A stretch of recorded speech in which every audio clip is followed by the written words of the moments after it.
બે ગ્રુપ ભેગા નથી જાજો અને આ છોકરી ડિબેટ કરશે સેવાવાળા ભાવી કહેશે કે સેવા શ્રેષ્ઠ કથાવાળો કહેશે કથા શ્રેષ્ઠ હવે કથા ઉત્તમ કે સેવા ઉત્તમ આ બાજુ કથાવાળાને પ્રોત્સાહન દેજો ઊંઘજો નહીં પ્રોત્સાહન દેવાનું હોય કે હા કથા શ્રેષ્ઠ છે સેવાવાળા તમે સેવાવાળા બધો સેવાવાળાને મદદ કરજો હેલ્પ કરજો કદાચ પેલી વખતે કદાચ ગભરાઈને આવે બિચારા પોતાની ઈચ્છાથી પણ મદદમાં તમને રહેવાનું હોય પછી છેલ્લે આપણે નિર્ણય લેશું કે સેવાવાળો જીત્યો કે કથાવાળો જીત્યો આપણે એમ જ કહી કે જે વસ્તુ ગોકુળાર્જુનને કરવાની હતી ભગવાનની ઈચ્છા એવી હશે કે છઠ્ઠીના દિવસે કૃષ્ણ ભગવાનને માખણ ચોર કરવો હશે અને તે દિવસે ભગવાન એના ઉપર કૃપા કરીને સાખ્યું બાયોને હેઠળમાં રહી અને આ વિષય પકડ્યા છે અને મહેનત કરીએ તો પ્રોત્સાહન દેશો ને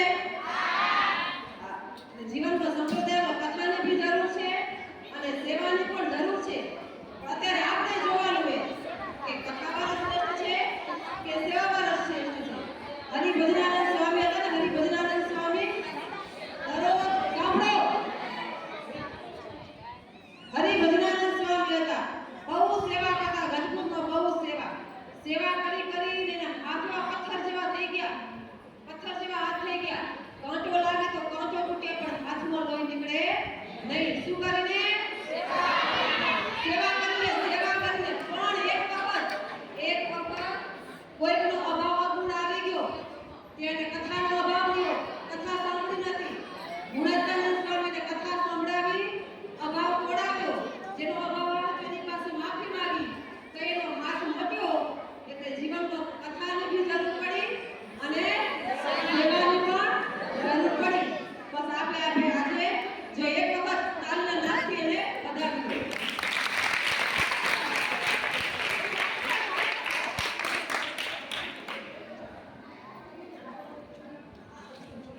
ચાલો હવે સેવાવાળો સેવાની મહત્તા બતાવશે.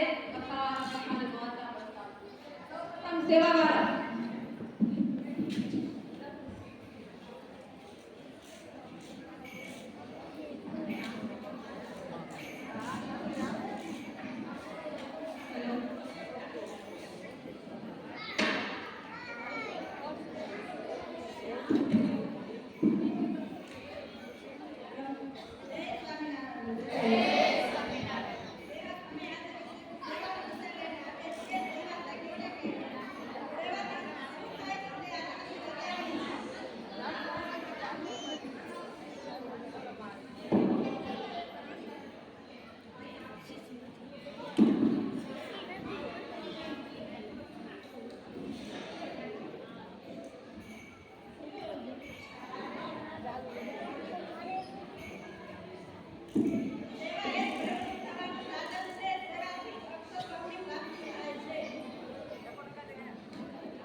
સેવા કરવી.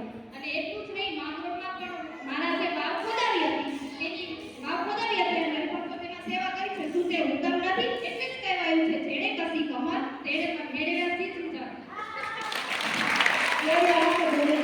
તું સદાવ્યું ભાઈ આ ઓછા નતા ઈ કે આખો સીમા કથા ચાલતી હતી. ગુણાતીતાન સ્વામી એને બોલાવ્યા કે કથા ચાલુ છે, પણ એની હવેલી કરીને તો એને કાંઈ સંશય નહોતો કે મારી હવેલી ડરી છે. તો આ શું કથા એને કથા સાંભળી ત્યારે એની વાસના હવેલીમાંથી તૂટી ગઈ. કાંઈ સેવા કરીને વાસના નથી તૂટી.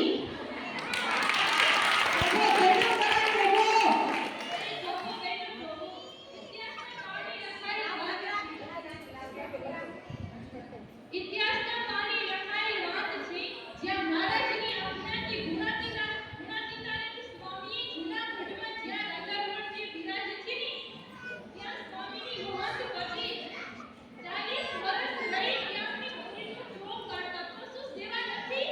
બેનો સેવા જ છે આ.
નથી?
કેટલા દિવસ સુધી કથા ઝીલી શકે છે ત્યારે નિષ્કુળાનંદ સ્વામી 17 દિવસ સુધી કથાને ઝીલી રાખી ત્યારે સાંભળો તેમાંથી કાંઈ નથી કર્યું, કાંઈ કથાને ઝીલી રાખી હતી કથાને.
તો પછી ગોપાળાને વૈષ્ણવ કથા ચલાવવાની સંપ્રદાયના આદિ ચલાવી છે તો શ્રી નવરા હતા.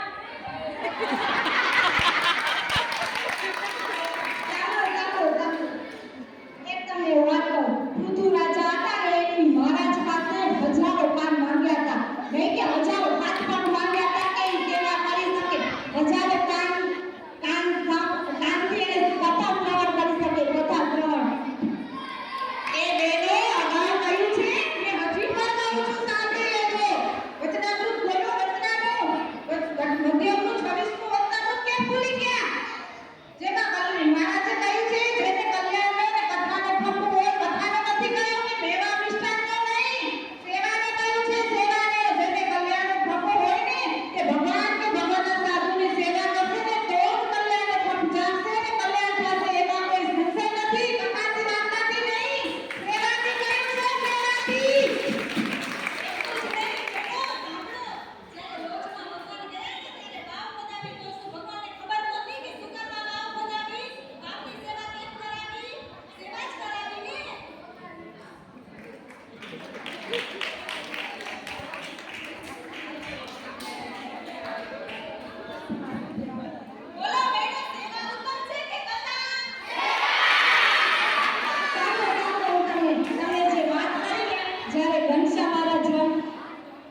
જ્યારે ઘનશ્યામ મહારાજ વન વિચરણ કરવા ગયા હતા ને ત્યારે પેલા ધર્મ અને ભક્તિની દિવ્ય ખ્યાતિ આપી. બધાને ખબર છે ને? પછી વન વિચરણ કરવા નીકળ્યા હતા ત્યારે ધર્મ અને ધર્માદેવને ભગવદ ગીતા અને ભક્તિ માતાની હરિગીતાની કથા સંભળાવી હતી. પછી વનમાં નીકળ્યા હતા.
મારા જો અભાવ દૂર કરવા ગયા હતા કથાના શબ્દો દ્વારા કડાળી રામાલથી અભાવ દૂર થયો તો નહીં કે સેવા દ્વારા એ બહેનો સાંભળો સાંભળો ગોપાળાન સ્વામીના શિષ્ય હતા ને ભગતસિંહ એ જ્યારે બીમાર પડ્યા ને બીમાર ત્યારે ગોપાળાન સ્વામી એમને એમ કીધું કે કથા સાંભળો ત્યારે સ્વામી એમ કીધું કે આ મંદિરની સાવેડી કાઢો તો તમારો રોગ ટળી જશે એમ નતું કીધું તે સેવા કરવાનું કહ્યું કથા સાંભળવાનું નતું કહ્યું સાવેડી કાઢવાનું કહ્યું સાવેડી કાઢવાનું તમે કહો છો ને કે સેવાથી ધ્યાન હોય તમારું કષ્ટ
પાસેથી જન્માષ્ટમી સુધી કુચમાં પ્રાગજી દેવ પાસે ભગવાનની કથા 7 વખત કરાવી. બેનો કેટલી વખત?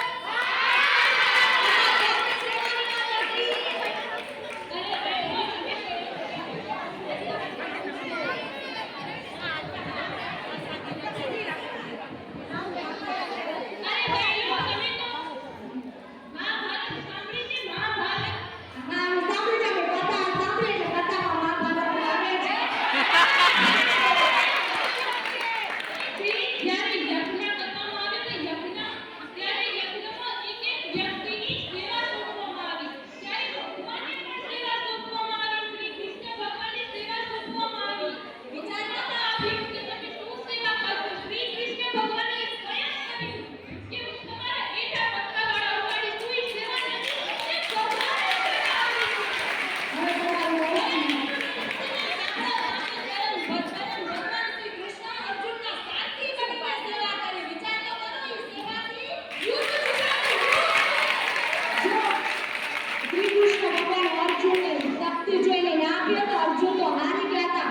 એટલે શ્રી કૃષ્ણ એને સમાગમ કર્યો કે તું આ યુદ્ધ લડ. જો અર્જુન યુદ્ધ ન લડે તો શ્રી કૃષ્ણ ભગવાન કઈ રીતે સારથી બન્યા? એ સાંભળો બહેનો, બ્રહ્માજી ખુદ પોતાના વેદને જાણતા હતા, છતાં પોતાની પુત્રી પાછળ દોટ કેમ મૂકી? પ્રેમાનો અભાવ હતો બહેનો, કથાનો અભાવ હતો, કથાનો. બહેનો, નિષ્ણાત સ્વામીને જાણો છો ને? નિષ્ણાત સ્વામી ઓરડામાં વખત આવેલો છે. ત્યાં અમરદાર આવેલો. અમરદારે શું માન્યું? કથા માની, કથા નહીં ને સેવા. કથાથી જ બળું થવાય, સેવાથી નહીં. મોટી સેવામાં હટ્ટાકટ્ટી થવી છે. સેવા કથાથી સાંભળવી જ નથી ચાલતી. ને બીજો સાંભળો સાંભળો, આખો સંપ્રદાય છે ને, સંપ્રદાય આપણો રુદ્ર સંપ્રદાય છે ને આપણો, એ આપણી સંપ્રદાયની દૃષ્ટિ એના શાસ્ત્રોથી થાય છે. શાસ્ત્રોથી તમને જો શાસ્ત્રોની ખબર હોય ને તો આપણે કથા સાંભળવા આવે ને તો જ આપણે શાસ્ત્ર ખબર પડે કે આ શાસ્ત્રની કથા થાય છે. જો આ સંપ્રદાયનો મહિમા જાણવો હોય તો શાસ્ત્રો દ્વારા મહિમા જાણવો પડશે. જે તમે આ સેવા વિશે તમે બોલો છો ને એ બધા શાસ્ત્રોમાં મહારાજે કહેલું છે. તો તમે પેલા શાસ્ત્રો તમે વાંચવા પડ્યા હશે, ત્યાં તમને સેવાનો મહિમા ખબર પડી જશે.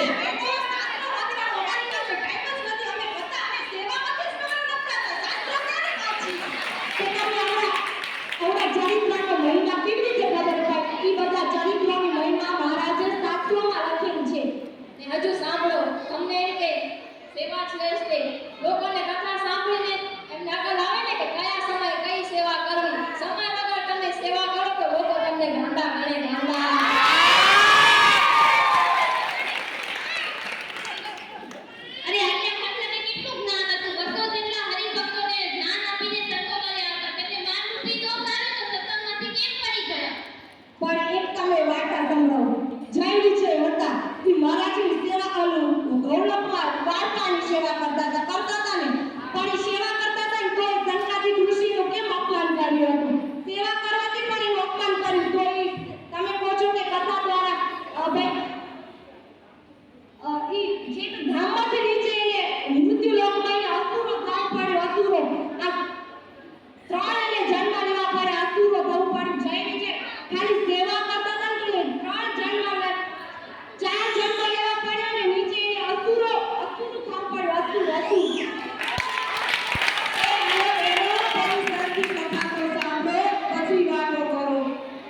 જય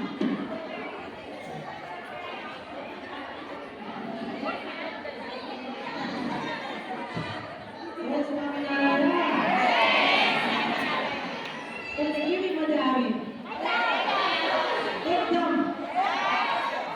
તમે શું જ્ઞાન દેશો?